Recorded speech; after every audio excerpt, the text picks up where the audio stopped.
Hello there, and welcome to What's a Social Enterprise and Why Do I Care? This is the third and final episode of our short mini-series. And if you haven't seen the previous two episodes, I really do suggest that you check them out because they provide a lot of the background to what we're going to be talking about in the show today. Because what we're going to be doing is applying all of the stuff we've learned to a real world situation. In this case, the social enterprise that Anita and me are setting up, or that we're in the process of setting up now. So I'm joined today by Adrian Ashton and Anita Toze. So thank you. Welcome to the show. And in the previous episodes, we looked at the legal forms of social enterprise and the ways, the structures that they could be. And in the second episode, we looked at how we would apply them to our specific needs, particularly using Adrian's CHAMP model. Do either of you want to add any more to that? Just a quick recap on the first two episodes. If you haven't already watched them, why the heck not? And if you think when you queue them up on your player, oh gosh, they seem far too long, just tweak your settings to watch it back in double time. It'll be far more entertaining to see us bouncing around the screen like we've had too much coffee, and you'll still get the core gist of the messages as well. Thank you, Adrian. So basically, summarizing what Adrian wanted to say so we're through these three episodes, we're looking at how to build a thriving social enterprise. And really, we are people sort of come together, some interests common, specialize perhaps in different fields a little bit. And as Matthew already said, me and him are creating, planning to create a social enterprise. And Adrian is really sort of advising us on how does this happen? What can we do? How do we arrive to decisions? And we are looking at this not only from a business perspective, but also what it means to do this as a human being. Yeah. Thank you. And so in case you have forgotten, and I wouldn't blame you for forgetting exactly what social enterprise means, we adopted the definition as an organization which trades and uses its assets in order to do good things and do so in an ongoing way. And we're specifically focusing on the for people who actually really want to create something to meaningfully engage with the problems that they themselves face, the stuff that's directly meaningful to them, because that's very much the situation we're in. And we are really kind of, I think what I was really keen to do and what I was really struggling with when I was looking around at all of the options was what the human and the personal implications are of all of the choices out there, all of these decisions and legal forms and frameworks. And particularly when we're trying to create something new and different, and there isn't an obvious and immediate precedent to follow, that's been really quite a challenge. So, but before we do, I want to give you a brief overview of exactly what Curious Being is and what our intent behind it is, so you have a sense of what we're talking about when we start to go through it and use all of the models, and to give you an example that you can perhaps hopefully give you some ideas yourself. So Curious Being is a community for unconventional people who want to make the world a better place. It grew out of work with communities and kind of really co-mentorship and mutual support groups that both I and Anita participated in. And we wanted to explore that and expand that, and to create a space to develop new approaches and new tools and experiences for people to co-create and co-explore the stuff that doesn't yet have good explanations, and to engage with problems that don't have neat answers yet. And a large part of this community are neurodivergent. So neurodiversity is a big theme in my work in particular, but in Anita's too. And so these people, much of our community kind of think and feel and experience the world in qualitatively different ways to many other people. And that can make really engaging with existing approaches difficult but it also gives unique strengths. And mapping some of this over, working out what structure is going to support us is a key part of the work of the community itself and to happen within the community, and also is a challenge that we face setting it up. So, Anita, is there what else would you like to add to what Curious Being is about? I was listening, and I think you put it out there so nicely. And yeah, it really is I think we noticed that there is sort of that there are people who are very keen on helping others, and perhaps more of out of the box thinkers, or perhaps we're keen on seeing their disadvantages as advantages, and that's what we really want to look at. We want to kind of encourage people to change perspective, and perhaps sort of learn how those disadvantages can be advantages, and that that really there isn't something set in a stone. And we experience lots of social pressures on a daily basis, but we really want to ask the question, have we been looking at this in the right way, and could we actually kind of make different assumptions about this and act in accordance? So what if I looked at things differently? What if I thought that like sadness, this is a great thing, I can enjoy it. Yeah, so we want to really change those perspectives, and it's sort of a lot more creativity to it, and a lot more sort of empirical sort of evidence as well, sort of around that. So we really want to not just sort of exploring it, but also look at the science behind this, and really provide that safe space for people to come in there and say, okay, I can be my true self, I can explore, I can bring in whatever I am, sort of this quirkiness, and I can also learn how to accept others that way, and don't feel that I'm pressured not to express my thoughts freely or my feelings freely. And yeah, we really want to kind of build a very sort of experimental work around that. Thank you. Yeah, and I think for me the really important part is joining up that experience of yourself as valid, and it's worthwhile within the within that space, but also in the wider world, so that people can be valued professionally for who they are fully, and for those of us who haven't had that opportunity for whatever reason to be able to develop that capacity to do it well, and to be valued in that way. So. Yeah, so where we got to so far, where we've got to is, this, like in terms of setting up the community, is, for me, I always default to kind of doing and trying stuff out, and getting people together. So I kind of just collected a few people online and started chatting, and that's about as far as we've got, really. I mean, I think it is that now. There is a chat and a kind of active community.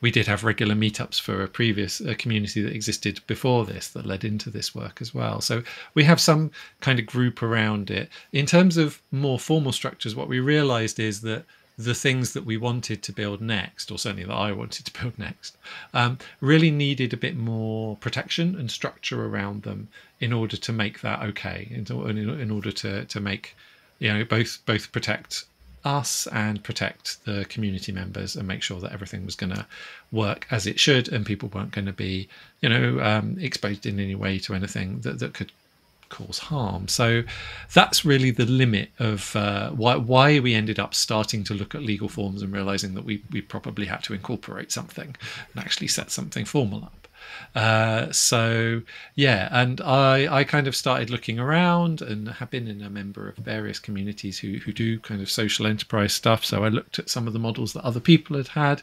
and I mean, at that point I largely kind of got Anita involved, and she did a lot of the work in terms of actually applying it and exploring specific models. So I think, Anita, could you talk about your exploration of the models that, and how you went about it, how we went about it?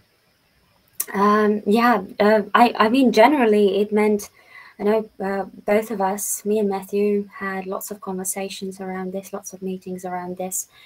And we did know one thing. We knew that we wanted to have people's voice in it, and that it was about helping people, helping community. It was about growth. So clearly we were looking at something that had that social element in it. And I think that is, could be said that what is the purpose? I guess we were looking at the purpose initially, and really started to explore the structures there. We started with the CIC and okay, reading a bit on other structures, sort of social enterprise, and ended up reading on charities, really. And the information on the government site on legal structures, it is lots there. So I think it might be helpful for a viewer. You can see there are steps in which way you can read it, but in each step you can deviate from it and you can read a bit more in detail. I found that actually reading perhaps sort of on the paperwork and what might be the questions asked, it really does make you think on a deeper level. How are you going to run this? How is this going to function? On a daily basis, like what is the everyday going to look like? And I think part of it is you are not only learning about the legal structures, but you are actually asking, first of all, the questions to understand what it is you are building. And I think what happens is then, after sort of trying to figure it out, then you go back to those legal structures again. And then with a better picture in mind, you can say, okay, I think I'm getting closer to this. And I think of that part as well. Thank you, Adrian, for really being here. It's been a wonderful journey so far. It's been a funny one as well. It's really, really insightful. And having someone really to guide us through this and offer this to the wider audience.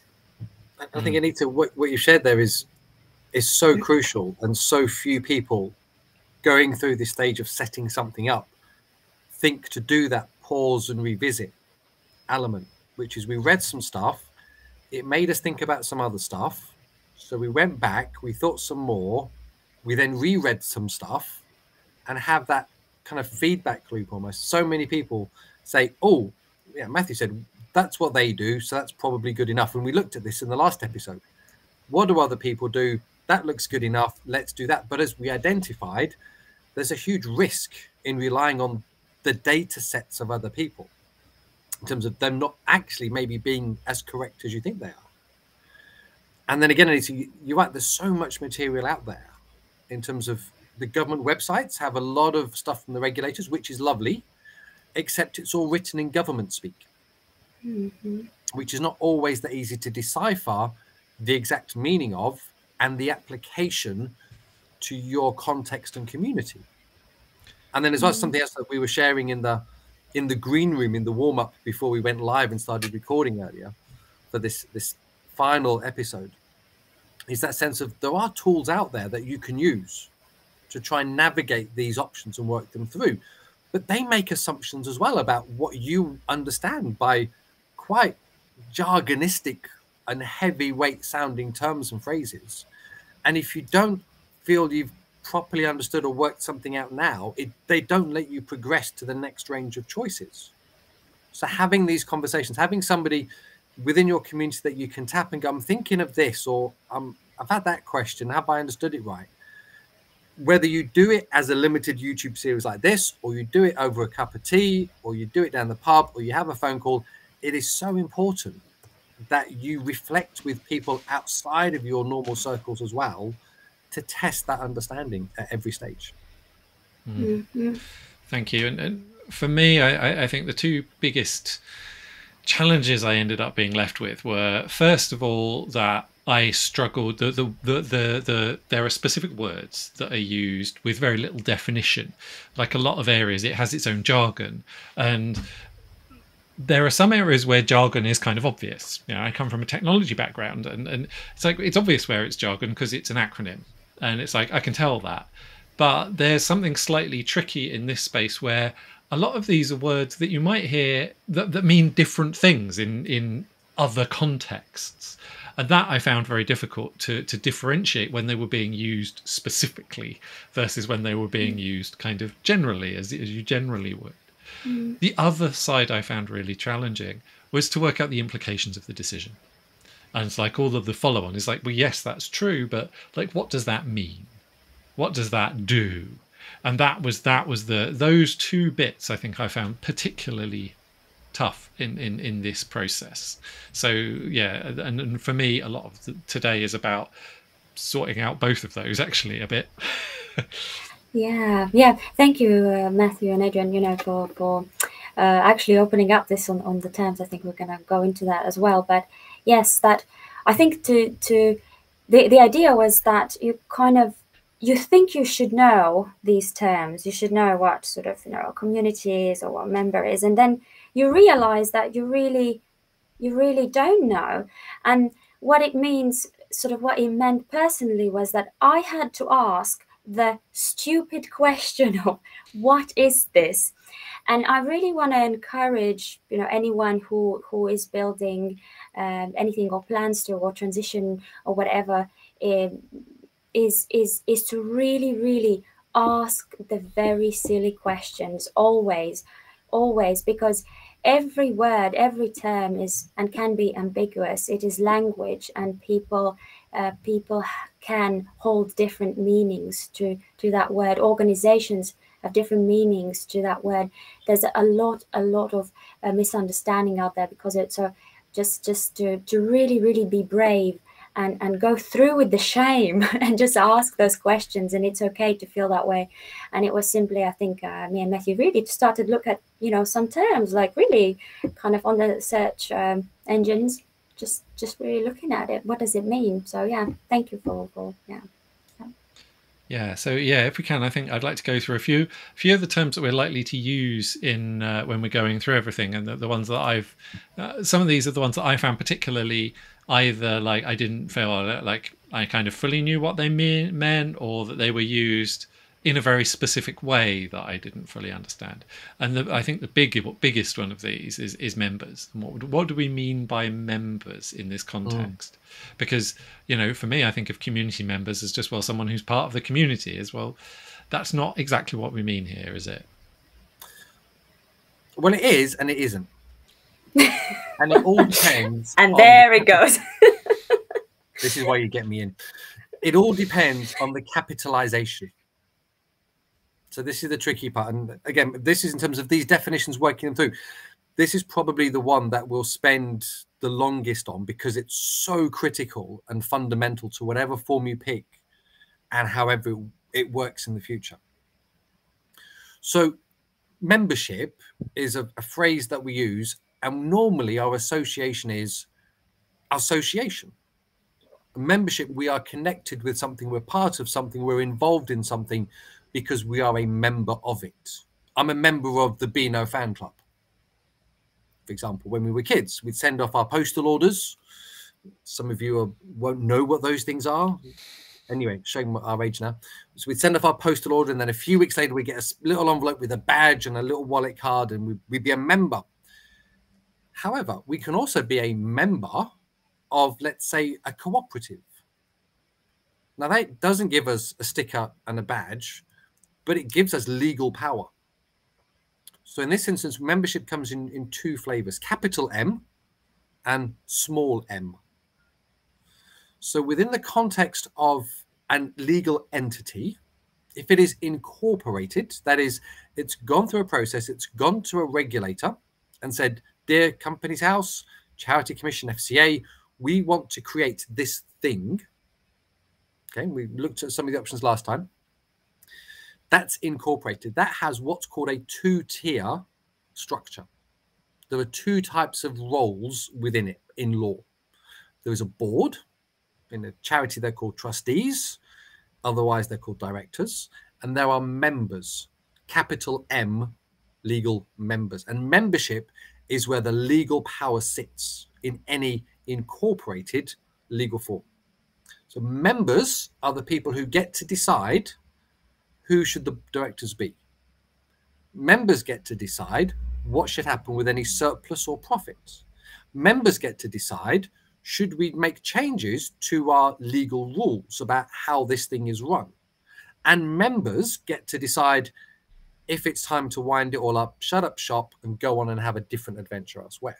So members, though, once a year, they delegate that power to a body of other people to run it on their behalf. It's a little bit like, well, the closest analogy I can think of is like a general election. Every few years, government comes to us, the public, and says, who do you think should be at the wheel in terms of leading government? Who do you think has got the right stuff? And we all cast a vote. In that election period, we have actually more power than we realize. In that legal entity, the members, that's where the power sits. So now, confusingly, in many social enterprise forms and many charity forms, those capital M legal members are also the directors, because they've said it's a small group that we have. It's a small group of people who are the members. And rather than have this kind of weird, overly engineered system, day to day, we will act as the board. We will be the trustees or the directors. That's fine. And then once a year, when it comes to that stuff that the members do, we'll change our hats over and we'll do it as members, and then we'll go back to as we were before, okay? Because that keeps it running. Small M members are the associational friends of. They're the people that we invite to parties, to consultation events, to join a mailing list, to offer a subscription. Maybe we give them a discount on stuff, but they don't have that legal power. Back last week, we're looking at the champ model, that P, power, who has the ultimate power and how they keep it. So that all being said, the next obvious question is, well, why would we then have, what's the case for and against a big group of members and a small group of members to work it out? And this, again, is part of the champ model that we looked at last week and part of the conversation today. And Anita and Matthew, hopefully by the end of today, will be a bit clearer in your thinking about this as to how far there should be capital M legal members and how far there should be small m associational friends of members. So when we're saying members with a capital M members, we're saying people who have a statutory role, a role within the rules of the organization, and to be able to influence how it works on a fundamental level. Yeah, they have a legal right. Yeah, they have a right. Very often, people will say, people are always excited about their rights. I have a right to vote. I have a right to challenge. Absolutely, you have a right. But with rights come responsibilities. It's a bit like the Spider-Man model. With great power comes great responsibility. I'm not suggesting we all dress up in spandex and start shooting cobwebs at people, but take it as you want. But there's that sense of we're very keen to exercise and claim our rights, but we need to uphold our responsibility. So part of this decision process is for the people we think should be the members or invited to be those capital M legal members, how confident do we feel that they would actually uphold and fulfill their legal responsibilities in that role as well? Because if they don't and they can't, then that starts to stagnate and freeze up that enterprise's ability to make those big decisions once a year that it needs to make as a statutory body with the regulators. And if the members aren't engaging, the members aren't upholding their end of the bargain, then the whole thing gridlock, the whole thing kind of seizes up and it all starts to fall over. Thank you. Yeah. So Adrian, what you're saying is, I guess, what we spoke about before with the capital members. We're talking about the central governance, the sort of the board, and sort of together with trustees is somewhere around that area. And we speak about sort of members with a small m. Do I understand that those can also be then sometimes with certain forms service users as well? Yeah. Okay. So it's basically the central governments, which are members. And then we have members that have more limited rights, which can be or cannot be service users or sort of so they can be whoever else. So it's within. So there are certain legal forms that say the statutory books, the regulators determine this is what it has to be. So, for example, if it is a legal cooperative form, in its governing document, it has to define what's that common bond that defines membership. In a worker cooperative, we're employed. Okay, worker cooperatives formed as a means for people to gain more security within their employment. Membership is small because it's only within that one business, and that's okay. So because membership is, employment can sometimes be precarious. We see this a lot with the rise of what are called platform co-ops now, the gig economy. So people who work freelance, gig workers saying, we want more security, we want more control and say over how we work. And a co-op model gives us that because we have a legal stake. We have a statutory role in how that thing is run. It is run in our interest and we are there to protect it. We have a legal channel and vehicle to do that with. Now, some charities also have a membership model as well, which is bigger, a capital M membership, but it's bigger than that core central governance board that you mentioned, Anita. Because historically, some charities said, we want to empower our body of service users or our wider community. And the way, and in generations gone by, the way that we can best do that is give them control and authority within what we do, to make ourselves accountable much more to that wider body of people, to strengthen that relationship as the trustees, as others, and crucially, perhaps to maintain an idea of succession as well, because board members will come and go every few years, but membership is usually more for life. So we have a bigger continuity running through as well.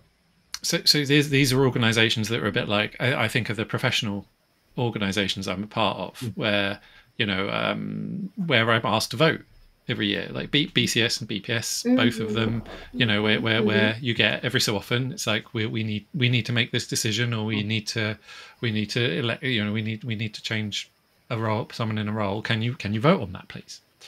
So that's that. So that is being a capital M member in that context, even though there are hundreds of thousands in both cases.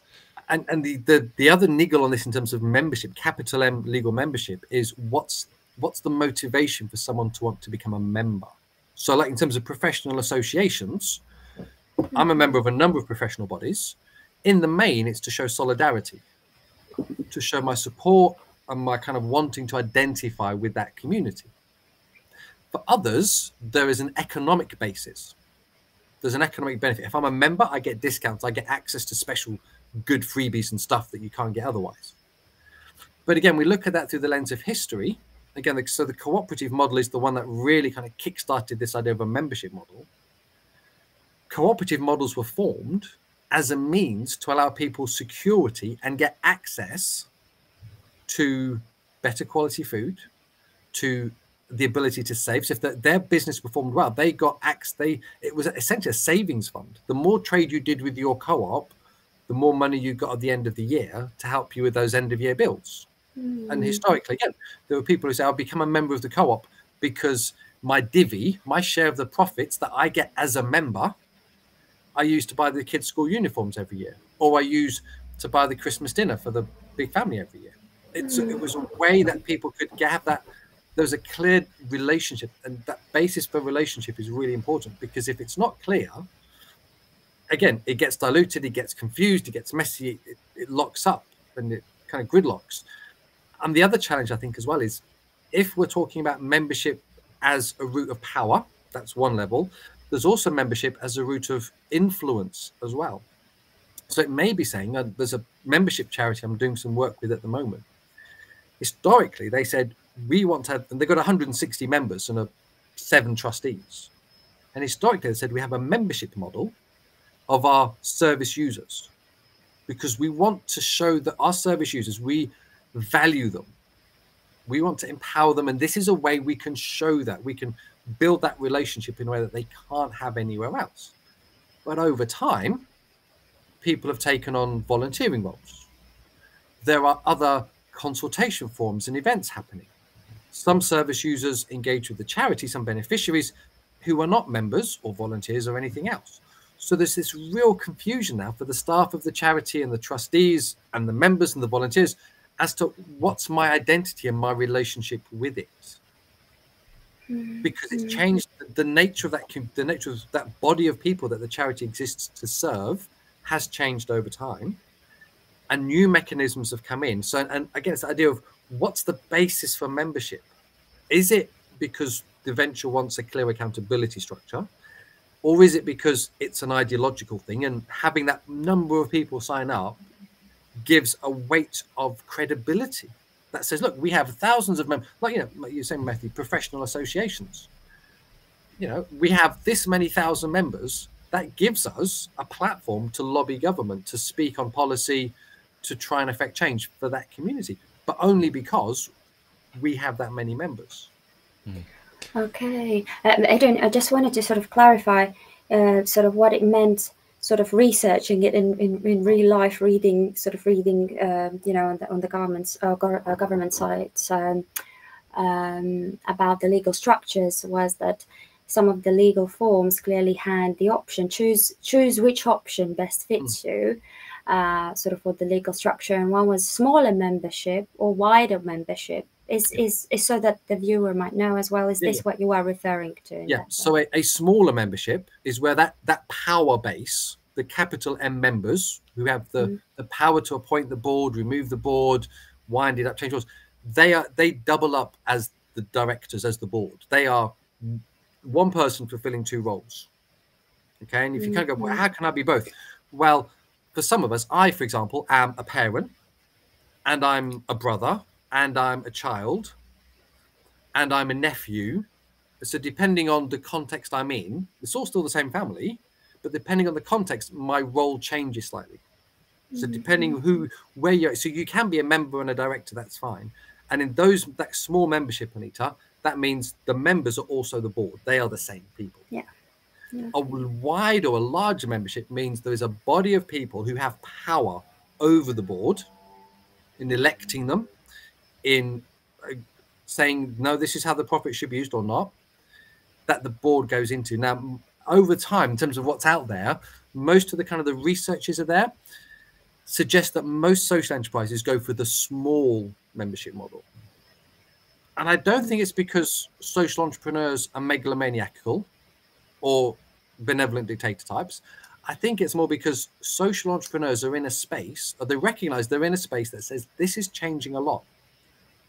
We need to keep responding and adapting to that. And the communities and the groups of people we engage with are in transition. And our primary interest is supporting people, not asking them to make a choice to take on legal responsibilities within our venture before we will offer them help. Because there's other ways that we can encourage and empower and educate and bring people in. We can design all sorts of clever structures within that in soft ways. And it makes the administration of that legal form flow a bit more smoothly. However, let's say if we're a rural community, small village, last village shop, the village shop's about to close, everyone in that community says, we agree we need a village shop.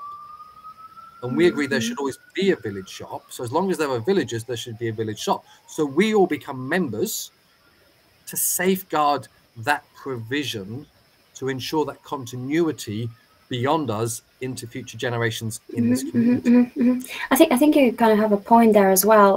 The same thing that sort of was crossing my mind initially when starting something like that, kind of as you're setting up and as you do want to keep and hold some of that control, seeing how it goes. And I think that the good thing is that with a possibility to transition later on to a wider membership, and really as well understanding what it might mean, how it might be. Not always the case, of course, very on an individual basis, but it can be an option, of course.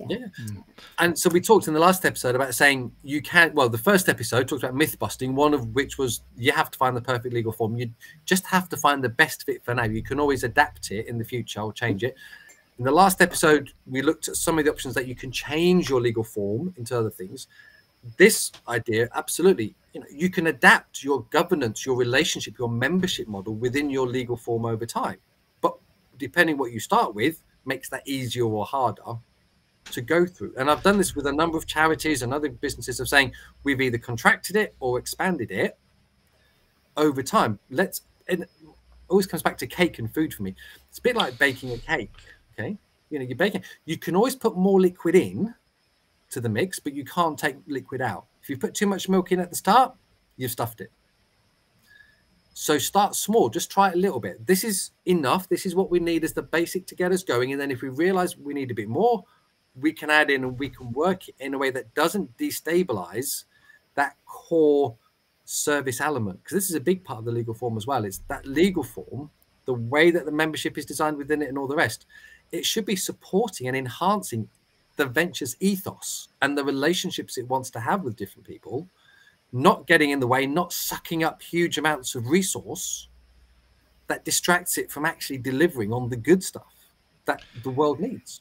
And I think I want to really we are moving on to governance now, and what governance is. So to give it a high level, you know, if someone is wondering what on earth does governance mean? What is it at a high level? I always define it as it's the rules of the playground. Great. How do the people within the venture, how should they be able to play and get along together? So what are the processes and systems in place that allow people to have voice, that protect the design of relationships? You mentioned this at the moment in terms of Anita, how you were kind of describing the venture to come and saying, actually, it's really important to protect people's self through this as well. So in terms of that governance is all about the systems, the policies, the procedures. That's all the detail of it. Ultimately, it says, how should people get along together? How should people make decisions together? And if something starts to go wrong, what's the way that we should start to resolve that? That's the kind of the main gist of it. The rest of it is just how we tinker with it to suit you in your circumstance at your time. Yeah, it's about sort of. I think a lot of it does fit in from what we spoke about the members and really the sort of the paperwork that needs to be done as setting it up. It ensures that there is the structure. So how is it going to be? How often this? How often that? Yeah. Who is going to do this? You know, who has the voting rights? Who doesn't? You know, and then it kind of that system itself almost like becomes, you know. Yeah, and actually, if you wanted to, there's some nice checklisty materials out there. If you wanted to kind of have this idea of what does that mean in practice, you know, we can talk about governance. It's quite abstract. What I'd say is actually look up what's called a governance code. It sounds quite mysterious and technical, and they can be, I'm afraid. Some of them aren't written that nicely. Some of them are quite fun. Anyway, the idea of a governance code is a checklist to say, do we have the right processes and systems in place for us in terms of the ethos we're supposed to have? So, for example, across social enterprise land, there are a few. There's the Charity Governance Code that says, how are we thinking about leadership? How have we thought about how we involve different voices? How have we thought about lines of, you know, protecting people from going off at the deep end? How have we thought about making sure the plans we work are validated by other people? Not to say this is how you do it, but these are as we've done with CHAP, the prompt questions for how you've got those checks and balances running. With cooperatives, there's cooperative governance codes, there's a KIC governance code, so it goes. But those are, again, really useful starting points to say, what should we be thinking about to make sure that this governance-y stuff, the relationships we've got with different people, with different audiences, and the regulators, the legislative bodies, it all ties together, but we design it because in the answering of those questions, you've created your own governance structure. And it maybe it wasn't that hard after all. It's about identifying really our responsibilities and, you know, what we want to be, what we want to make sure happens or doesn't happen. And Okay, brilliant. So if we can move on to grants, because I think this is how grants work is a weird, there's a lot of confusion about what grants are and how they work, and as a way of kind of bringing in income. So I wanted to talk a little bit about that, just briefly, really. So let's go on. You go first, Matthew. I was going to say, because a lot of social good organisations, assume you're going to want income from grants, and I think first of all, it's really important to say that covers a huge range of different things. There's not I can get grants or I can't. There's grants from all sorts of different organisations, and there are also blurrier lines between income and grants, being paid for something, and there's also but what makes a grant is essentially that it's given under certain terms, but without a direct payback in a sense, or without the requirement to pay back the money, unless you fail to fill the terms sometimes. Yes. Yeah, and that's always I would always argue that grants are the riskiest type of finance, because you never know if you have to pay it back or not. And there's this misconception that says, actually, well, it's a grant. We've got it. That's it. Like I said, Matthew, if you don't fulfill the obligations, which are usually to do with having kept all the right types of paperwork, legally you can, and it does happen, you have to repay it. But then you've spent it and you haven't got any more money. So the only way to resolve that is to wind the organization up, to kill it. But then everything's lost. So, but grants are essentially a philanthropic gift. They're a support mechanism that says you are trying to do something for which there is no economic trading potential to make this work. So, or there is economic trading potential, but not enough yet. And because there isn't, you can't raise the resources you need to achieve that purpose now. So we see it in private business all the time under the Research and Development Tax Credit Scheme. It's a grant. They give you some of your money back that you've spent on developing stuff, not just manufacturing, services, IT, everything. We see it in charities to a point where we've got this thing called business rate relief. So charities exist to do good stuff, not to trade. Business rates are a tax on trading businesses. So if a registered charity takes on a shop or premises, then it's not taking them on to trade to do a profit thing for private people, which is the basis on which business rates exist. So they are exempted from paying business rates. It's a grant in kind. They're given that deduction. There's then the grants that come out to say project-funded grants. We want to run a summer camp in a community, in a place where people can't afford to pay, kind of sports fees, buy the sports kit for their kids to engage in this stuff, even though there's a real need for them to do this. So a grant-making body comes along and says, okay, we exist to try and help people have better qualities of life. You can help them do that. You've got a project, and you need the grant because the people in that area cannot afford to pay for it themselves. So it kind of steps in where there's been that social need. And occasionally there are some grants that say, here's a grant just for existing and trying to do nice stuff. Those are very few and far between. You usually count them in the hundreds of pounds, if that. But somehow there's this idea that I keep coming across that people go, oh, there's thousands of pounds. We just rock up and go, we're a social enterprise or a charity, and people will give us loads of money. It's unlikely to happen, I think. Yeah. But okay. But it comes with strings. It comes with strings and it comes with criteria. Most grants are there because they're there to do that good thing. They should be protected from being used for private gain. Mm-hmm. And the way that most grant-making bodies interpret that and apply it is to say, we look at your legal form.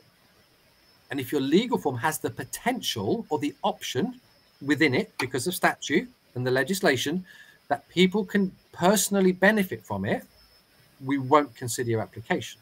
So anything with shares in it, private share capital, so companies with shares, whether they be company limited by shares or a community interest company limited by shares, most grant-making bodies will go, no, thank you. Because the law would allow you, if we gave you a grant, as bonkers as it sounds, and as obviously no one would ever do this, there's still an option. That body receives the grant, and then the members say, we're going to do a capitalization process. So we'll use the grant money to pay ourselves a bonus now through our membership and our shareholding. And the grant's been subverted. So to protect that purpose, that's why grant-making bodies say, nothing with shares, please. And this brings us to the next one, which is surplus. And at risk of starting Adrian off on a rant, I know is in this space is this idea of when we say surplus, we mean money over and above the kind of direct running costs of an organization. It's the equivalent of profit if you're not paying that out to private shareholders or to specific bodies. But I'm very carefully trying to avoid saying not for profit here, because I know Adrian has strong feelings about it. I've had some counselling. I've taken the pills now. It's all good. But I think it's a really good point, is that idea of like not for private gain is very different from not generating a surplus, because every organization that wants to be kind of ongoing and grow and carry on and develop is going to have to operate at a surplus. Otherwise, it's not going to be viable as an organization. It's not going to be able to pay its staff or its bills or anything like that.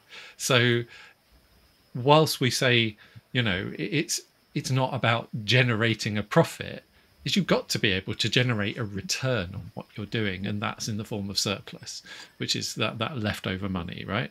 Yeah. And the choice of legal form again speaks to this in terms of what options should you have open to you with how that surplus, that extra cash left over at the end of the year, can be used. So in a charity, all of it is locked away for that charitable object. It's a default thing. That's it. Bonk. Or within company forms, you can set it up to say, well, actually, the members have a say in this. So back to the capital M members at the top, whether they be large body of members or small body of members, how far? So as we picked up in episode 1, a social enterprise says the majority of profits are protected. But with how far should members be able to say, actually, we should reserve the option to be able to give some kind of financial incentive? So, for example, if we've taken on a loan from a friendly social investor, some kind of like an equity type model that we spoke about before, Matthew. We don't have private shares, so equity doesn't work in the traditional way. But if we've had a really good year, then should we be able to actually say to that investor, look, you took a real risk on us. You went out on a limb. It's actually paid off. Celebrate, we want to kind of thank you properly for that. So we've paid you back, but we want to give you a bit more in recognition, on the basis that this may encourage you to do the same with other social enterprises in the future. Should that be an option? Whether they use it or not, as the members now or in the future, doesn't matter. It's about having that form and option that says what options should be available now and in the future, regardless of whether you use them or not, in terms of the flexibility it will give you over those strategic and operational decisions. All right. Great. Go on. Finally, I want to move on to community, partly because there are specific legal forms, particularly the community interest company, where community means quite a specific thing. A membership and community kind of overlap and kind of don't in different situations. So we're kind of coming full circle here, and what it means to be of value to the community, and how that breaks down. So just very quickly, just some of the different ways we think of community in this context. Yeah. So again, this comes back to what's the core purpose of the enterprise. So I've mentioned before worker cooperatives. The core community for a worker cooperative will be its employees. The core community for a charity will be the body of people it wants to support and benefit. So, the enterprise defines its community on those sorts of terms. Okay? So, and I would always say, regardless of whether you pick a legal form that says you have to describe it or not, it's always useful for your own identity and branding and strategic planning. Define who your community is. And then it's about how far you want to engage them in that governance, in that membership. models and processes. But in terms of legal form, you're right, Matthew. So there's community interest companies, for example, are the big one on this, where despite the phrase community interest company, the regulator does not define the principal community of a kick by shared interest, but by shared place. Which sounds a bit odd, but there was a test case a few years ago involving an S&M club that no one talks about. And the regulator made what seems to be a judgment based on morality rather than legislation. But as a result, kicks are now regulated on place. So when you register a kick, you should be very careful about defining in your documents, this is our community in terms of how far the people we are benefiting in which physical location. Is it Manchester? Is it Birmingham? Should it be all of Wales? Should it be the whole of the UK? Because that defines the limit to which you exist, to which you can legally do stuff. You can change it. Again, there is a mechanism now to change that in the future, just as you can change your membership and other things. But having that clearly defined at the start is really important. And then it becomes, so maybe this list is, you work it backwards. Start with the community. Who is our community? And then what roles should they have in our decision-making processes? What relationships should we be having with them? And then how should power be shared with them in terms of those rights, but also their ability to hold those responsibilities on the other side of it as well. Yeah, I think these are very important topics, and definitely they would take a lot longer time to discuss as well. Going through the paperwork, it's often about this community. Are you just serving the members, the service users, or is your work affecting community, and actually evidencing that in some way? It might be obvious, well, yeah, it's sort of decreasing unemployment, or it's sort of mental health benefits or anything else, but you actually have to evidence it. You actually have to show and put in that work and show, okay, how does it sort of work step by step? How is that going to improve something in a community? And again, this kind of differentiation between community and service users, or are there, maybe there are not any sort of specific service users, maybe it is a wider community in general. And I would really encourage to read about this as well, sort of going through the papers, doing that, and really maybe keeping this in mind, that it's not always clear cut, but really doing the best you can in that sense. And again as well, with, I think in terms of grants, learning that different legal structures are sort of more friendly with anyone issuing grants. So but actually that well, basically any legal structure could get that support, but some are more likely. And as well, and if we speak about social enterprises, again, they can trade, they can do the business differently. So they have their sort of pros and cons, but that there are many options on how to really raise the necessary funds. And grants isn't the only option. That was the only thing I wanted to really mention as well, I think. Yeah. Thank you. So shall we move on now? We've kind of got a bit more of a sense of the terms into actually applying some of this curious being and see what happens. So this is genuinely live, everyone. So we don't exactly know what's going to happen. We're actually going to work through it as we go. I'm going to share a board so we can keep track of everything. I don't know how much we're going to put on it, so we'll see, and we'll make it full screen if we need to, so everyone can see if it's small. But so we're going to work through the champ model. Each of these is aligned with the champ model, and hopefully come to some suggestions to follow up at the end. So the first one of these is credibility. So Adrian, do you want to take over and start asking questions? First question to you both: for this thing to work, for it to achieve what you hope it will, who are maybe the top 3 critical audiences that you think we need to very quickly be able to engage them and not spend a long time explaining to them who we are, why we are like this. So, for example, is that in terms of the trading activities, who would the principal customers be? If we're thinking about working, if you think a big part of the delivery model will be collaborating partnership work with other ventures, what sorts of ventures are we talking about?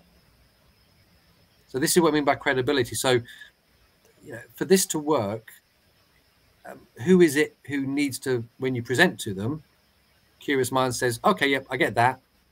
Let's talk about working together. Yeah. So from my perspective, I think the first one is obviously the people that we want to be community members. So the unconventional professionals, academics and entrepreneurs primarily, and those group of people who would actually want to participate in the active work within the community and directly benefit from it themselves. So that's kind of the first group. The second group is organizations who would want to access the skills of those people and want to be able to tap into their talents and skills, whether that's in the form of commercial organizations or whether that's in the form of public organizations who might want to deliver a service to a specific group of people and want to understand more about it, or academic research-led organizations who want to understand more and tap into that. So it's basically the organizations who want to access the skills. I'm beyond that.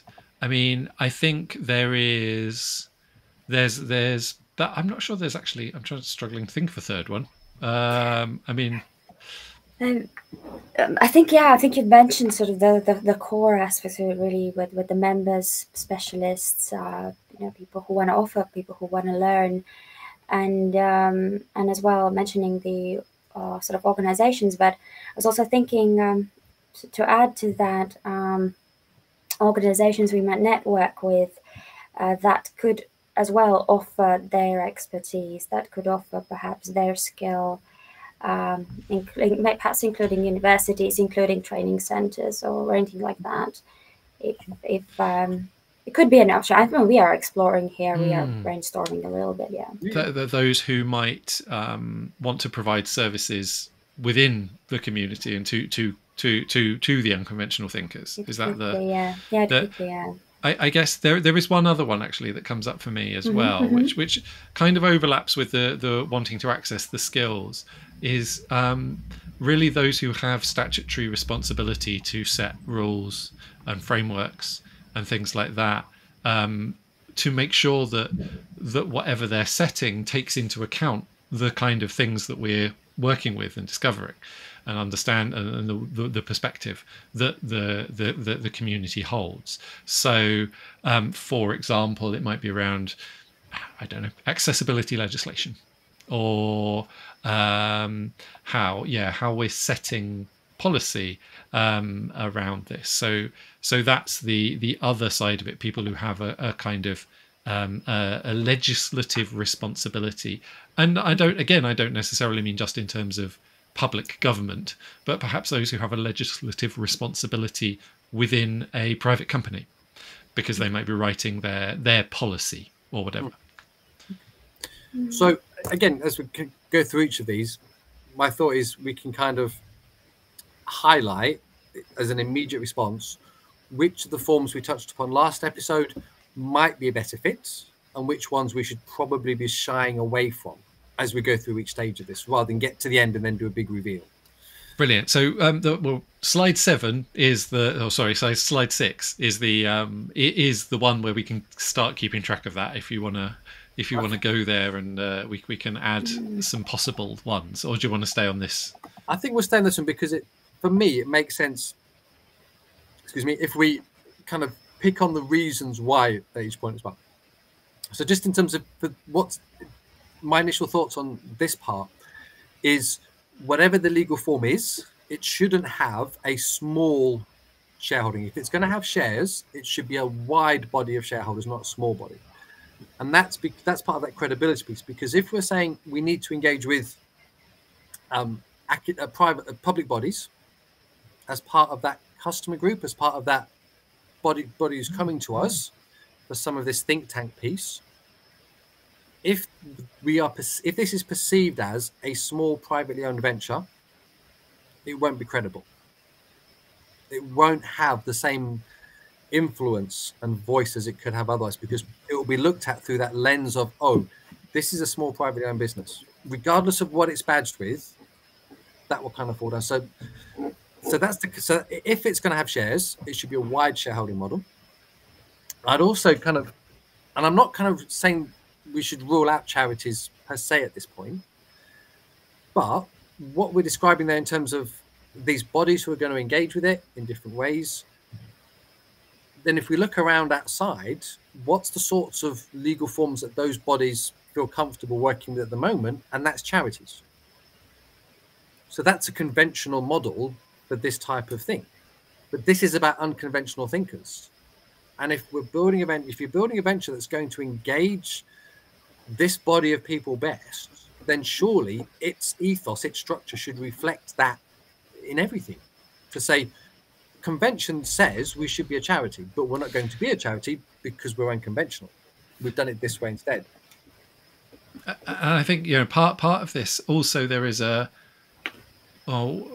are certain limitations on charities that we might get to a bit later, but around the limitation around charities here that I feel slightly uncomfortable is around, the charities can't have a political aim.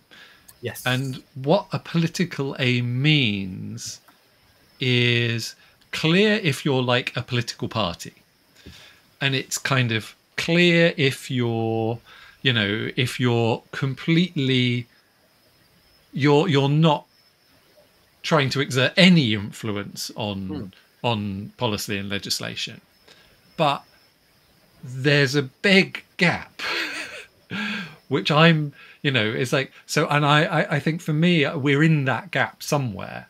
And so the charity model is slightly like, is that what limits would being a charity place on the policy side of things? Right. And generally speaking, so charities and kicks, interestingly, so kicks are in the same basket as charities. Kicks cannot exist for political purposes. Kicks cannot politically lobby in the same way that charities can't. Now, the way at the moment, it's frustrating because I don't think there's been enough test case to kind of draw some hard lines. But my sense at the moment that I'd share with you as guidance is kind of indicative at this point. What we mean by political is if we want to directly challenge a policy. Policies come from political parties, therefore that's party lobbying, therefore that's party political. If it's about statutory acts, pieces of legislation, those transcend party politics. So that general principles, okay. Specific policies is political lobbying. Yeah. So, I think that there is sort of explanation as I was reading through the documents.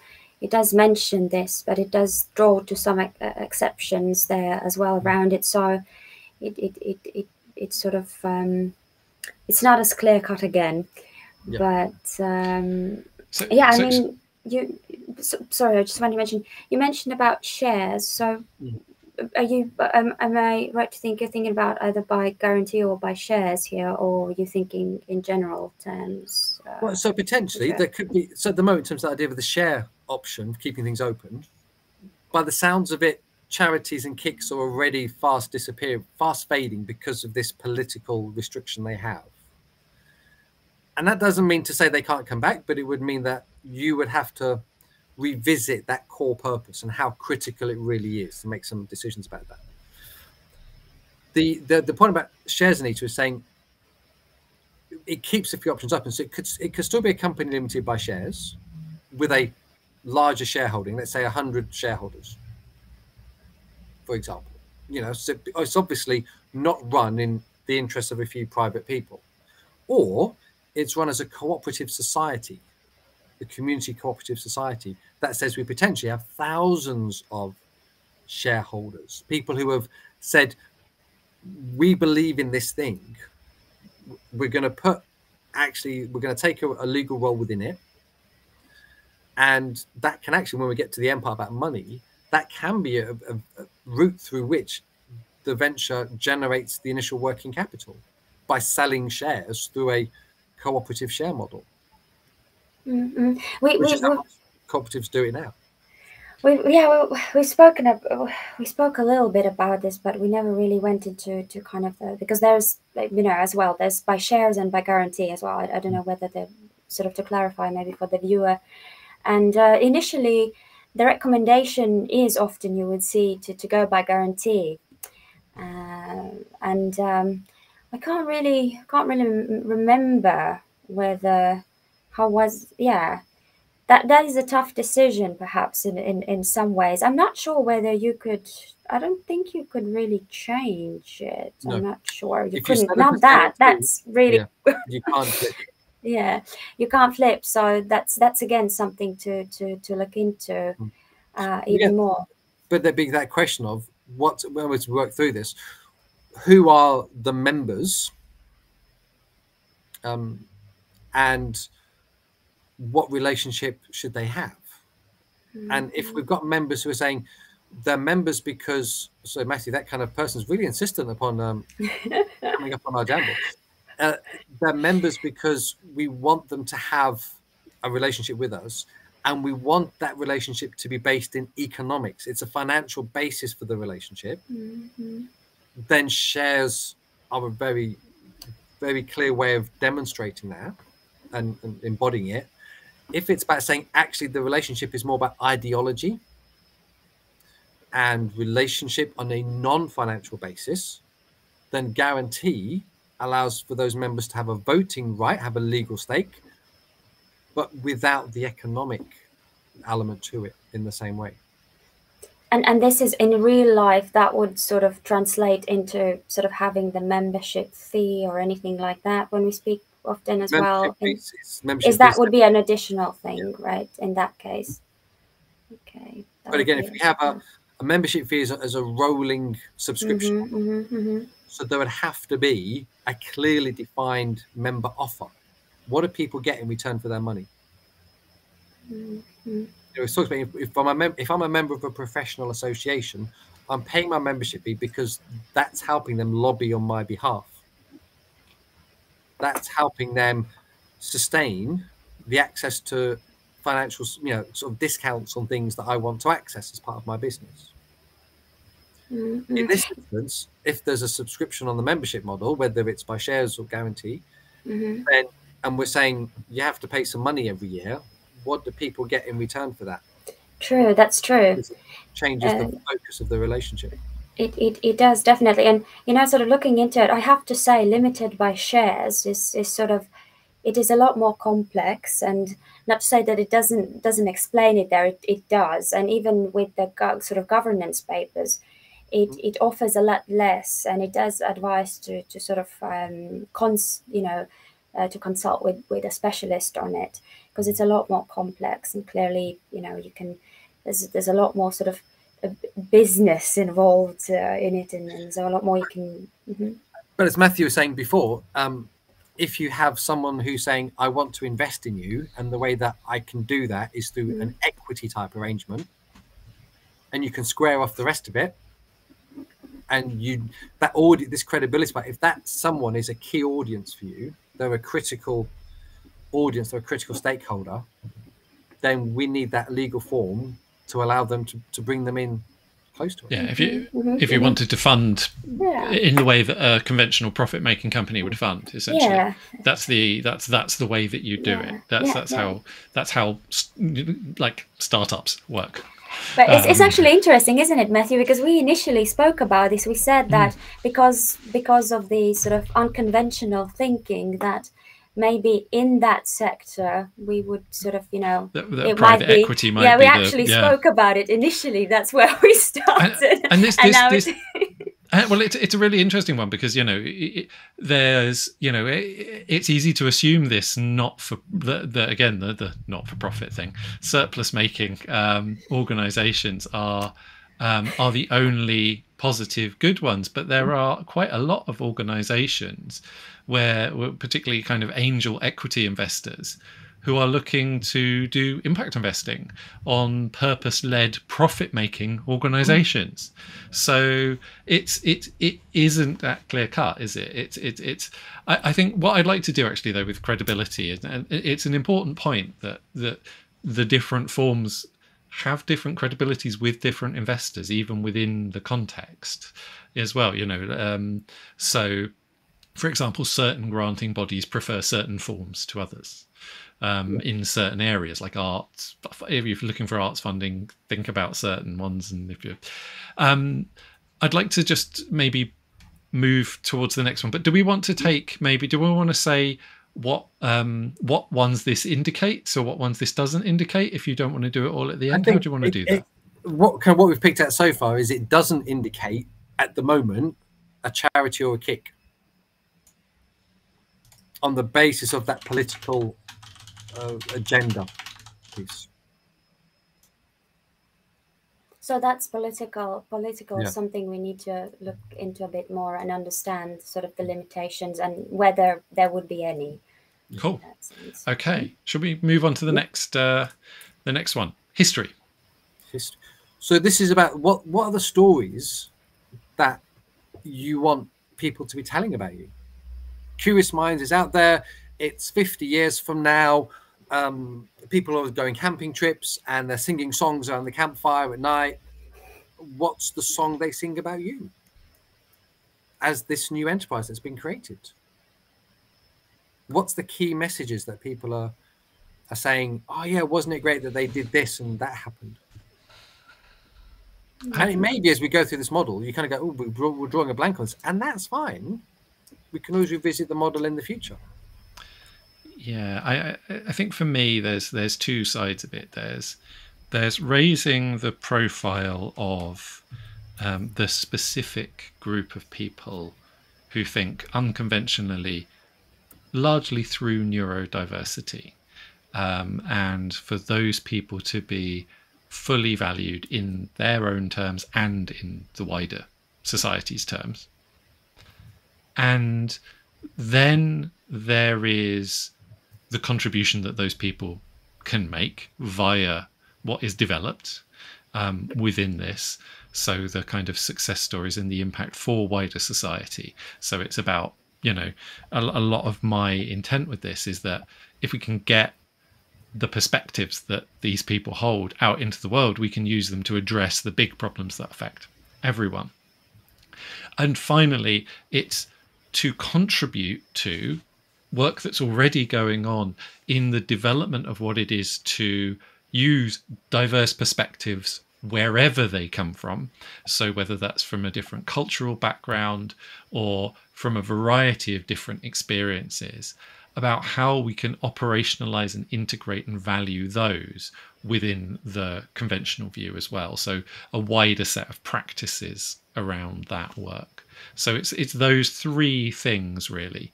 The first of all is the raising the profile, having the impact with those people, and then this wider set of practices and knowledge and everything. Yeah. Thanks, Simon. Thank you, Matthew. It's actually quite a good explanation there. And Adrian, when you said something about the campfire, and thinking, oh, I imagine them sitting there, and thinking, oh, marshmallows on sticks. Is it? Yeah, exactly. Hot chocolate, right? And just sort of thinking, yeah, it's great. It's really great what happened through them. As I mean, that was a lot of weight off my shoulders. I finally realized I don't have to fit in. Yeah, I don't have to try and fit into something that doesn't work for me.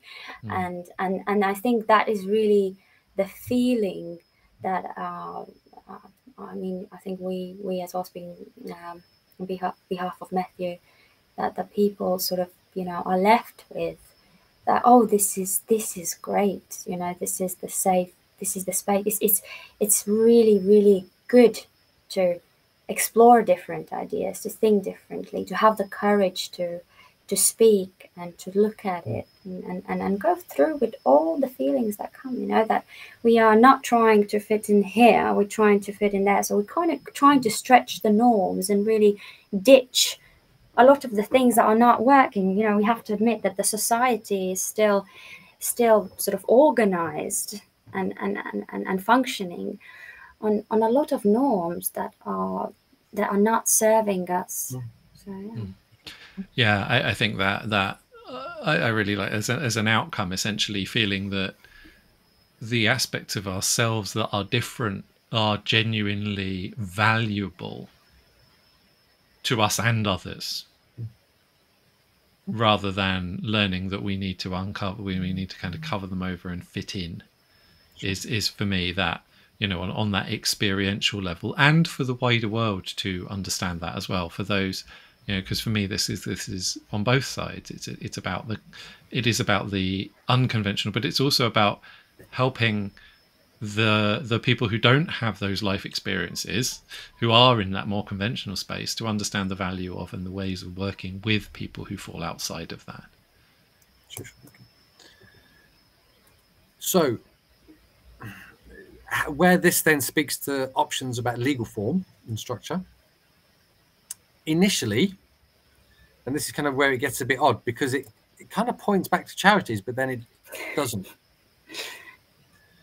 So, and again, as we go through all these process and forms, it's not to say, again, as we said in episode 1, there probably won't be one ideal, easy, obvious fit form, but there'll be a basis for one that can be tinkered with and adapted and flexed internally. So in this instance, the history part, I think, so what this seems to be suggesting to me is initial, what might it be more like to be or less like to be? To start with, the charity's back on the table. Because if we're thinking about trying to amplify that impact, reach hearts and minds, influence attitudes across society, charities are trusted more than any other body to do that kind of stuff. Charities have, we look at public trust index surveys, charities are very well trusted for that kind of stuff. So those messages would be better received if they were coming from a charity.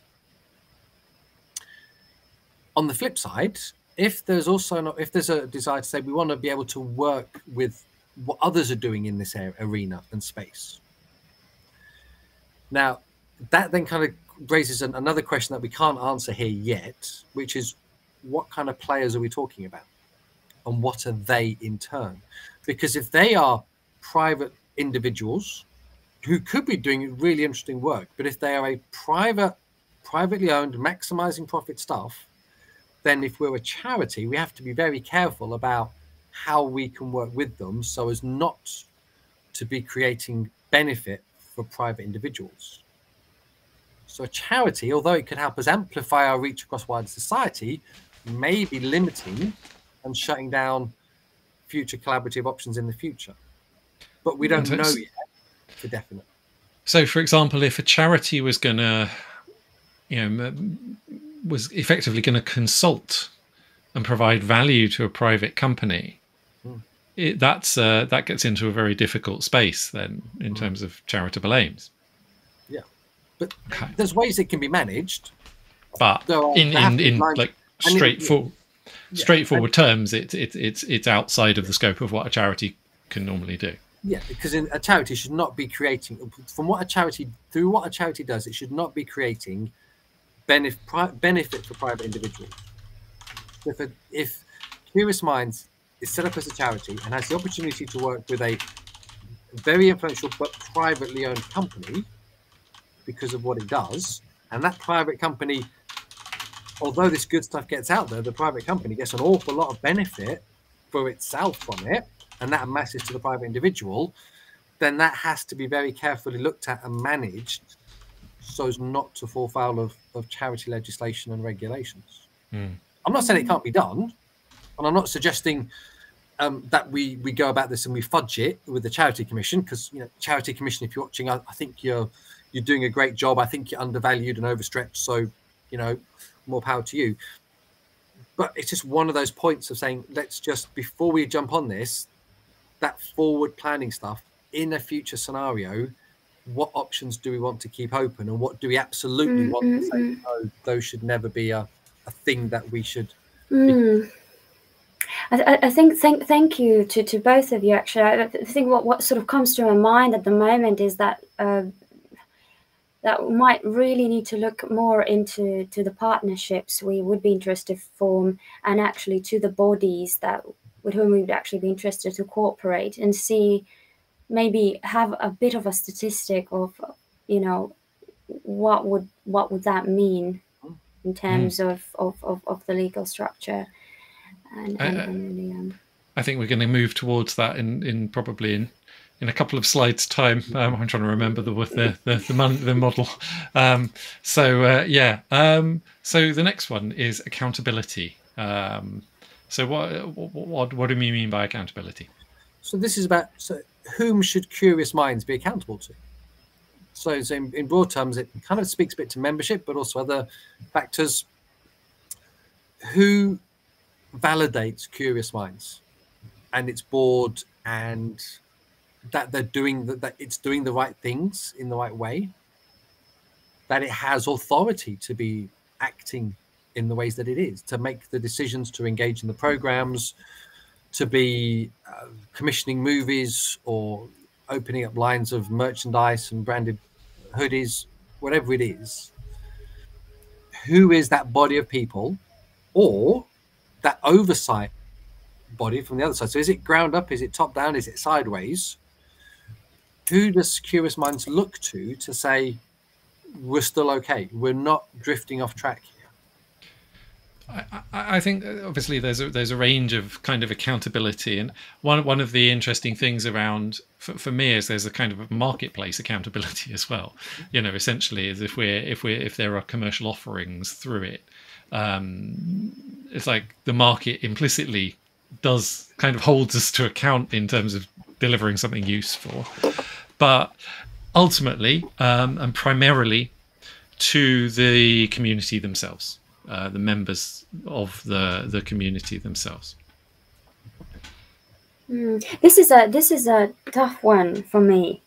It feels like partially it will depend, and we'll have to work around it based on the legal form, maybe understanding certain aims as well. But definitely, to a certain degree as well, if there's funding, then what are the requirements? You know, who are we accountable with the time-wise? Yep. Sorry? Funders. Okay. Yep, that's one.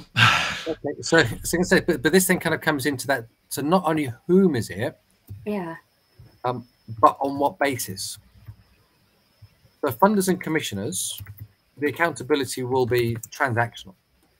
Yeah. You know, we are giving you money for this project. Do it in these ways. That's fine. Carry on. The unconventional community themselves, this is more of an open-ended, ongoing piece. So the prompt here becomes, what's the basis on which the unconventional community holds curious minds to account? Should it be through a formal structure, so something quite legalistic, statutory in nature, or should it be more transitionary and more flexible and saying, well, actually, it depends? Because again, this community of people who are unconventional will change over time. You know, unconventional is relative. You know, working for you, being a freelancer was unconventional a generation ago, and now it's everywhere. Micro business was an unconventional term a decade ago, and now it's referenced in government policy everywhere. It's gone mainstream. So it's gone from the unconventional to mainstream policy. So how that space changes over time, and then so should it be that those accountability mechanisms flex with it? Because the people who see themselves as unconventional will change over time. I used to be a rebel. I'm not anymore. I don't know. I haven't got the hair for that. The idea of, you know, seasons of our life as well. You know, so when I was younger, I had quite a lot of freedom. You know, I had limited responsibilities. I could engage with things more. I could invest time in things more. I could take more financial risks. I now have family and children who are dependent upon me. So my ability to prioritize time within my circumstances in this season of my life is different to what it was 20 years ago, will be different to what it is 20 years from now. So, but I still have an interest. So if I'm a former member, I'm probably going to go, well, you know what, I'm struggling to be a member, so I'm going to drift off. But if there's a flexible range of options that don't commit me to anything, because I'd like to have the right, but I can't uphold the responsibility. Because I can't uphold the responsibility, I'm being excluded. Whether I'm choosing to do it or it's a design thing. But then it comes back to the early point about membership, which is, I'd kind of say there's an argument that says that we can have all the options there. I think we need to keep it quite narrow as the options, because otherwise it causes confusion. For me, it's people who are at who are working an edge in this space at the moment, who are working towards, you know, the second part of the thing is unconventional people who want to make the world a better place. And, you know, I think perhaps actually refining it is who want to work towards making the world a better place, essentially, rather than saying, you know, rather than it being this idea of, you know, we want to make the world a better place in the abstract. It's that I want the way that I make some part of my income to be in that space. I think that's for me. So it's so there is something around that and around people in that group.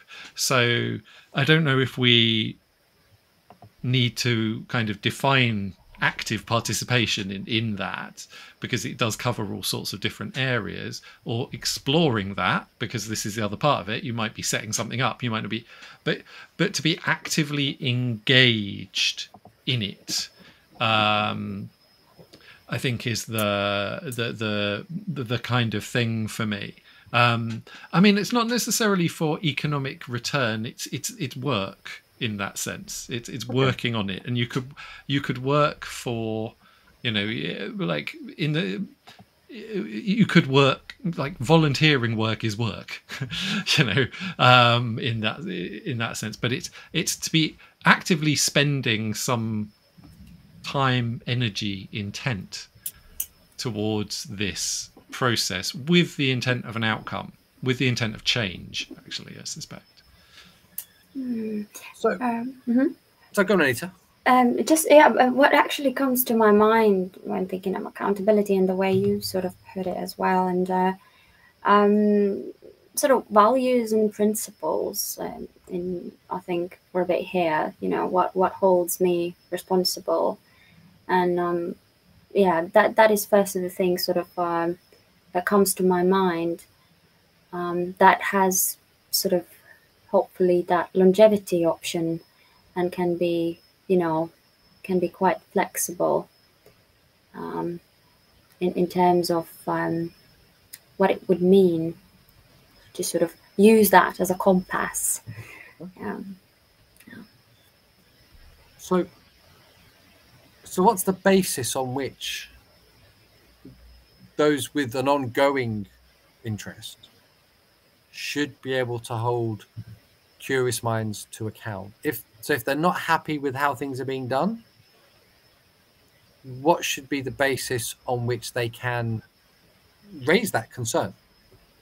And how far should that power they have go to do that? Well, I mean, for me, I think some of the curious being community, I'd like to be represented at a decision-making level. Mm-hmm. I'm not sure everyone necessarily has the interest or the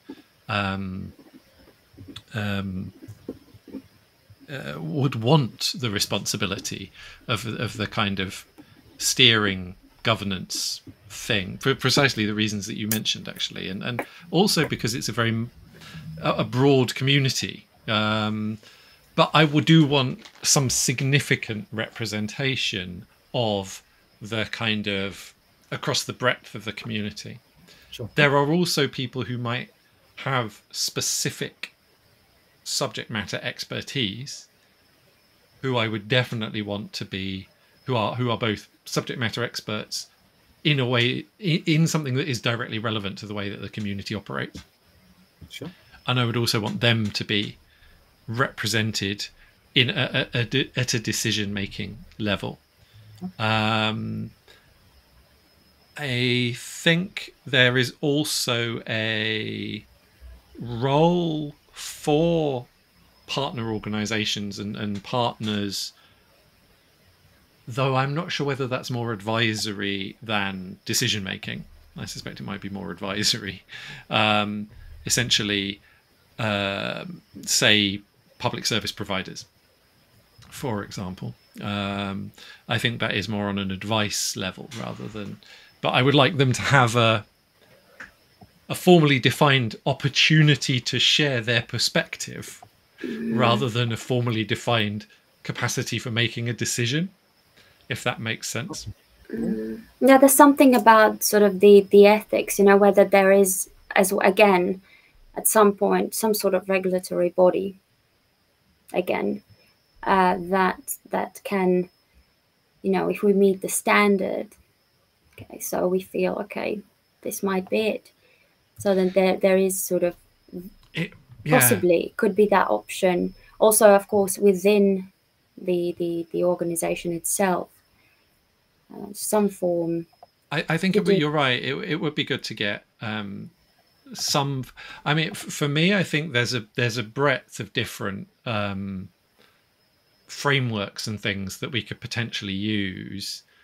And I'm not sure which ones would make most sense at this point. So, for example, like a B Corp, for example, might make sense, or it might not. But that might be, you know, that's an external regulatory framework. And there's a lot of them, actually, of this kind of smaller ones in different niches, plus the big overarching structural ones. So for me, I agree. I think some of that would be valuable, but I don't know what it is specifically yet. Just wanted to mention, Adrian, sort of what you said was, you know, if people are not satisfied or something isn't sort of right, where do they turn to? And this is a very important question because it is it's very, very important to me. And whether it is that we open up the conversation regularly about this, whether they are offered meetings, or that we are not just putting our head in the ground, but no, we are actively speaking about this, whether there are meetings around this, there's a procedure, there's, I don't know, even like an ethics kind of department, whatever. I mean, I'm just sort of swinging that, and maybe there's sort of an outside organization to which we are accountable as well, but that there is a procedure, because for people to really feel that their needs are met, and understandably not everyone will be open to speak about it in a very open way.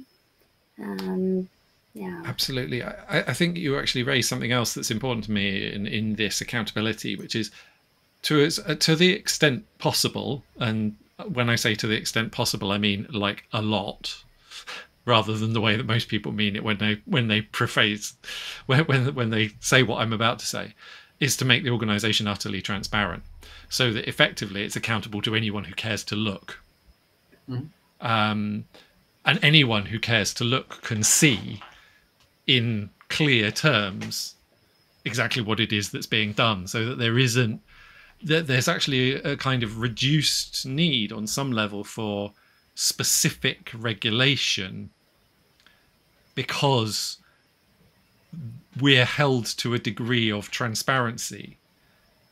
So it's essentially it's like a very high degree of transparency in decision making and in financial terms and in everything, so that it's much more open in that sense for inspection to whomever, in whatever terms. So I think for me there's a big element of that, and making us accountable essentially in transparency terms. But then you can be, to play devil's apricot, you can be transparent to the nth degree to everyone, but if everyone can't actually if no one has any teeth to say, but we don't like what you're doing, being transparent doesn't mean you're going to change it. It just means you're not hiding it while you do it. Yeah. And we assume that because of standards of decency and such like, we wouldn't be doing anything that we wouldn't want being seen. There are stories throughout history that would suggest otherwise. So the question, and this is, you know, in terms of the legal form that we adopt to bring it back to this question of choices, how far would the social enterprise be happy to subject itself to a regulator? You know, so basically, what should a shared assets regulatory body, with regard to its legal form, how far should its power go over the venture? I think for me, because of the nature of this work and my experience of engaging with organizations that require a degree of clarity about methodological clarity, like for organizations that require the method to be declared ahead of time, where bureaucracy, it's like not what we're trying to do, we can be clear about that, but how we are exactly going to do it. If an organization requires that, it's going to cause problems for the exploratory work. So it's going to be that's going to be a significant limitation. So I think there's a concern there in terms of like, you know, how are you trying to do something is problematic. What are you trying to do at that higher level? I'm comfortable with being regulated around, but methodologically, I think it's going to be very difficult to stick to, you know, to stay within the bounds of that. We'd be working around it a lot of the time. So the reason I ask, so just to give a couple of 4 examples, the KIC regulator and the Charity Commission regulate not only on purpose, but on activities. So at the point of applying and gaining those statuses, Curious Being would say, this is not only what we're about, but what we will be doing to achieve those things. And if in the future we want to change those ways that we work, those core activities, then we have to go to the regulator and get their agreement. Yeah, I think that rules out both of those, or contraindicates. But it doesn't mean that both the of regulator those. won't give the agreement. It just means the difficulty is when it's like, well, we want to try this. We don't know if it's going to work. Yeah, On that basis, what you could say is, well, it's not a permanent thing, so we don't need the regulator's agreement. But if it does become a permanent thing and the regulator says, no, we don't think it's appropriate, then you're kind of stuck because you've built an expectation and a flywheel and where does it go? Yeah. So I think that's certainly a mark against in both of those. That would be a significant barrier, particularly when we're talking about the smaller level work within the other people that members might be doing, because we don't actually want to be, you know, those within certain boundaries. Definitely, we don't want to be going to the regulator every time someone's like, "Oh, I want to try something out new." That's going to be that would be close to unworkable, I think. So this already. So we're over halfway through the framework now, and although it's not kind of spitting out what might be an ideal model or a preferred model, it's helpful in reducing that range of options, and saying, okay, so if we think these aspects are important, then these legal forms are probably going to be a hindrance or might trip us up as we start to work through those things. And we don't want to set ourselves up to fail with that knowledge. So kind of working it through that way. Brilliant. Shall we move on to the next? Money. Money. Okay.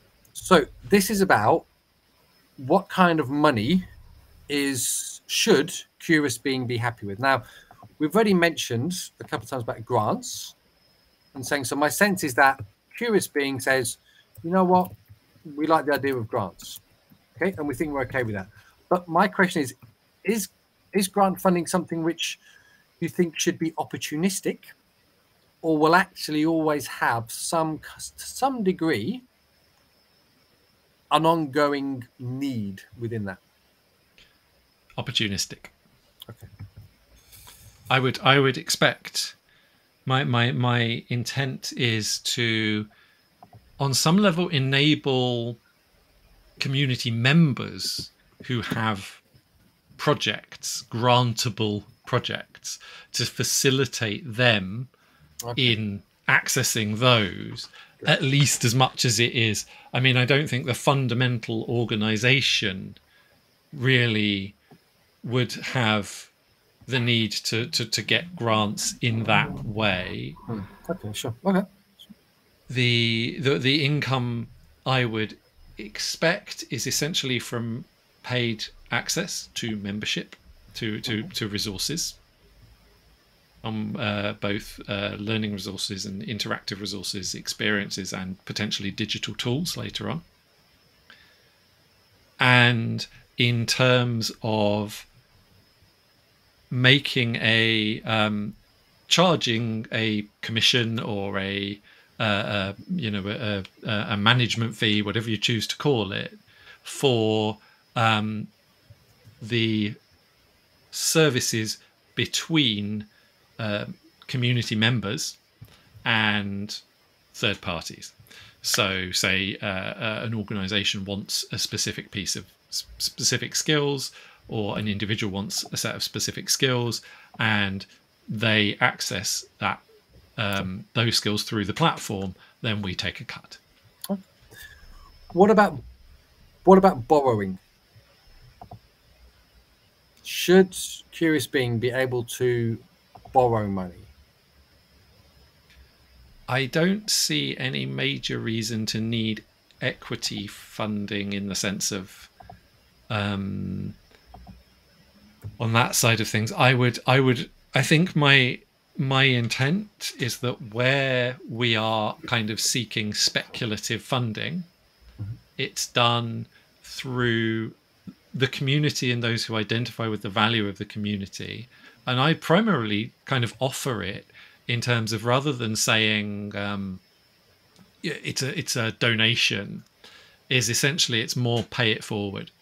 It's more like, this allows us to develop this, or this allows us to offer the service to this many other people who can't pay it for themselves, can't pay for access themselves, that kind of thing. So this is kind of what a lot of coffee shops and cafes would call the hanging coffee model.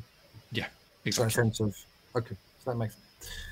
Okay, so I guess, so in that perspective, so, and the reason I put this question in as well, it's about, if we think there may be some kind of wealthy individual or investment fund that we know we're accessing, then we need a legal form that can help us access that. Not the case here. Narrows it down. If we know that grant funding, philanthropic stuff, in that sense, will be quite key, then we need to keep charity options open, but not so much here. Reduces it down, and interestingly, echoes what's kind of emerging today as well. So this still, again, it doesn't kind of say this is what it is and it isn't. Well, actually, it doesn't say what it is, but it helps to more clearly say what it isn't, and it gives us another basis on which we seem to be moving away from one of the traditional legal charity forms, particularly for that trading point as well. I think trade, but there's defined very hard rules on it. There's, with all of this, with this particular domain of work, whether we're talking about neurodivergent people or whether we're talking about any other group in society, one of the things I'm really keen to challenge is economic marginalization. And I think the model that we are essentially beholden to another group in terms of, like, we meet their criteria and then we're given the money to meet our own needs, is actually the model I would like to challenge in many ways. So there is the economic marginalization aspect of this is about being able to enable members to make a good living. And any regulation and any regulatory body that stands in the way of that is a red line for me. Okay. So this kind of starts to suggest, as we move into the last section, Companies House and the FCA seem to be the regulators of choice that are emerging as the kind of in at the front of the pack now, from what we've covered so far.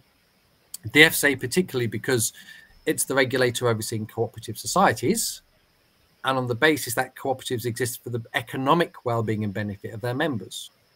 So there's a regulator who already has the mindset for that point exactly. So therefore would be regulating with a view to that key ethos as well. So in terms of protecting that vision and focus into the future. But let's move into the last bit and see where this kind of gets us, for if we can narrow it down. Power, control. So we've alluded to this a bit already, I think, as we've gone through. But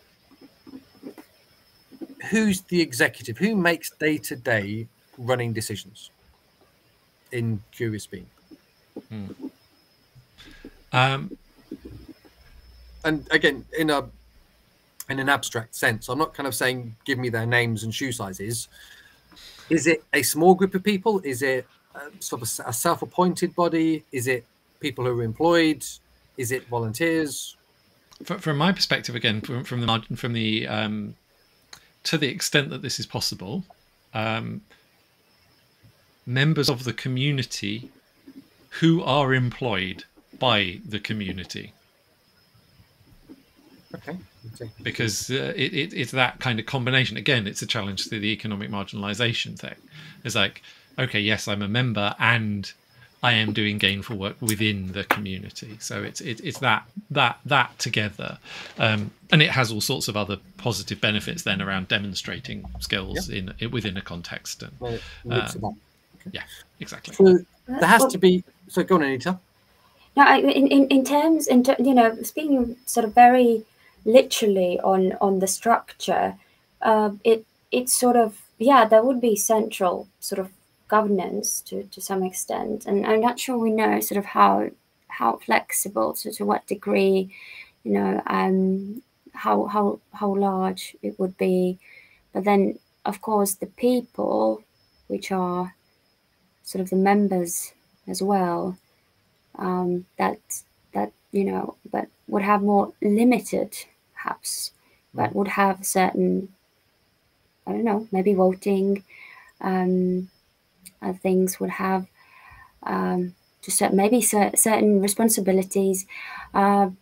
This is something that could be explored, but in terms of governance, there has to be a bit more central, again, because the idea is to work together with these people, to collaborate. It's these collaborations that we are exchanging skill. It's a constantly moving, growing thing. Okay. So there's a kind of a flex and a flux around that. So just to kind of a few specific prompts, just add a few more kind of sheets notes into this page. So we've kind of got that day-to-day management task happening and functions. As the legal governing body, though, so the body of people who have strategic oversight, who are in that defined legal leadership role for the organization as a whole, who are they? In terms of, are they drawn from the wider community of people, the unconventional? Are there people coming in who are co-opted? So we have kind of saying, but we have partner organizations there as well. Yes. So I would like a breadth of representation, partly from within, a genuinely representative selection of the community itself, which I think is to be drawn essentially randomly or thereabout. Okay. Then subject matter experts, ideally again from either within the community directly or those who could be. I think that's who fit the criteria, at least to some degree. And one of the things I'm very keen to challenge is the idea of knowledge generated about groups of people where those people don't have a authorial voice in that knowledge. Okay. And so people who are in our catchment, ideally, And yeah, to some degree, I think, yeah, interested bodies. I'm not sure. I'm just not sure how far that goes in terms of whether they actually have genuine power or whether they simply have influence. I think it's probably more on the influence side. But again, any board can say, you know, we invite people to our meetings. Yes. Without power. Okay. So yes. the voice stuff. Okay. So that body of people then drawn from the wider community, subject matters within it, and such like, who decides who they should be? Are they a self-electing body? Is it a small body of the community who agree that, or is it the wider community who agree that? I think it depends on the positions. Okay. I think there's the positions of general representation, which are no one decides other than a roll of the dice. Then there are subject matter expert domains, and I think the idea of working groups is a really good one, and I would expect existing members of a working group to be well enough informed, hopefully, to make that decision. And in the case of the kind of ultimate board, that's, I think, I don't actually have a strong sense of ways that would work, though it would be some form of I would want the community to have the ultimate, the full membership to have the ultimate decision, though how that decision is arrived at, you know, the framing of that decision, where an awful lot of the power actually lies. I'm not 100% sure what the right balance between, you know, framing and presenting that and then presenting it as a it is, but something in between those two. Okay, and this is that can be jiggled. It's like, you know, we can say there are seats reserved for under these headings. There can be co-options, so people don't have to be part of the community. We don't have to fill them with people who aren't, but it creates the option. But the majority would always be representative of the wider community. So we can kind of that can be tinkered with in the edges. Yes. And the working groups fit around that, and there's a whole kind of governance side. Now, maybe if I kind of come at this a different way, it's in my head, I'm getting close here to a kind of an answer of a model. If curious being were to be wound up, who should have the final say in that? Whether or not it is. The membership. Okay. And this then comes back to that point of who do we define by the membership? Yeah. Who are the people whom curious being looks to say, you are our safeguard, you are the stopgap that says the board are getting out of hand, you can maintain the ethos and protection? And is that all the parts of the community? I mean, there can be a qualifying period that says you become part of the community and you must be an active part for 6 months a year before you can become a member. So we've got that sense of qualification periods. But my sense from what you're sharing as we're going through is it's this wider community who form the membership. That this is where the power really lies in terms of. I think it would be in the form of active participation. So it would be about, you know, creating a definition that was about continual participation or you know, a level of participation within the activities of the wider community that provides that threshold. Yep. Okay, so that kind of qualifies that. So again, and over time, you know, there can be rules written in that says if people fall below that threshold, there is a mechanism to kind of remove them from membership in that way. Yeah, or essentially a pause, or something to would be like to manage that level. Okay. So from this one, I mean, what's coming out to me is on the basis of it, on the face of it, a kind of a cooperative society could fit that quite well. So in terms of just summarising this to go through, in terms of for you to scribble on the notes now, we seem to have discounted kicks and charities. So I'm just trying to hold these ideas in my head while Matthew's busily scribbling away, just to kind of capture this. So kicks and charities, we seem to have pushed out on the basis that they may be too limiting on the political influencing aspect that Curious Being wants to have. And they could also be too limiting on the future flexibility around trading that we want to have. So political influence, future trading flexibility.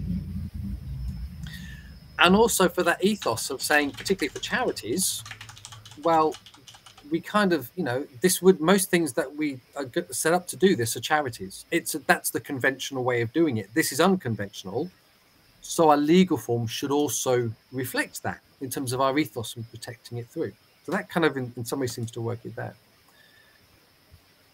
We also seem to have kind of knocked out the idea of any form with private shareholding,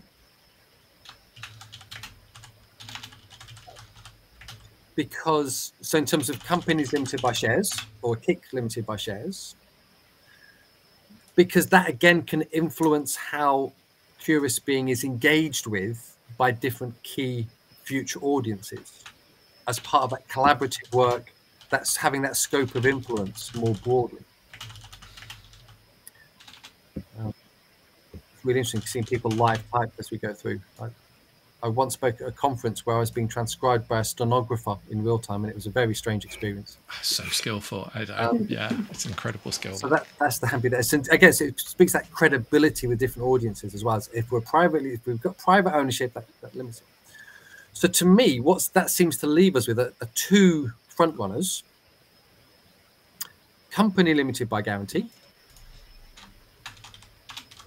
and a community cooperative society. So a cooperative with a wide membership beyond a single interest group. Sorry, what was the second one again? So a community cooperative society. So cooperative societies come in a couple of forms. There's the idea of what's called a bona fide cooperative society that says we only exist to trade with our members. Curious Being is bigger than that. It's wanting to influence more broadly. It wants to engage beyond that legal capital and membership. So if it's that cooperative form, it needs to be the more open cooperative form, the community cooperative society form. Both of those allow the flexibility that you've shared Curious Being seems to want around the political role, the opportunism with grants, the flexibility to design quite clever and responsive and changing governance systems and relationships and forms around it over time. I'm putting it that way. But for me, though, there's something you mentioned before that I think, to me, means I'm leaning more towards the company limited by guarantee than the cooperative society, which is around membership could be in flux at times. And saying there is a qualification for membership which relies on the members meeting a certain criteria and sustaining it. And if they don't, that needs to be quickly and easily and deftly managed. Otherwise, it becomes a distraction. That would be easier to do in a company limited by guarantee than a cooperative society because of how the regulation works. The FCA is the regulator for cooperative, says, what's the relationship happening with the membership? Any changes that you're kicking out members or you're doing stuff, we're interested in that. Tell us more what's going on. Companies House would say that's an internal matter for you to work out amongst yourselves. So we'll trust you to get on with it. And that idea of we're more trusting of you, you're transparent, you're doing it on your terms, that's great. So for me, as we've gone through the champ model here, it started off narrowing down choices by saying on the start of it, it looks like we're trying to work something well. But by the flip side, maybe we have something that's taken us back to where we started a couple of episodes ago. So a couple of episodes ago, we're saying, what might the best legal forms for social enterprise be? We looked at what do other people do? We looked at data sets. and they seem to suggest a company limited by guarantee is probably the one that most people seem to go for. But going through the chat model, looking at it from different perspectives, seems to also lead us to the same point, but with more clarity.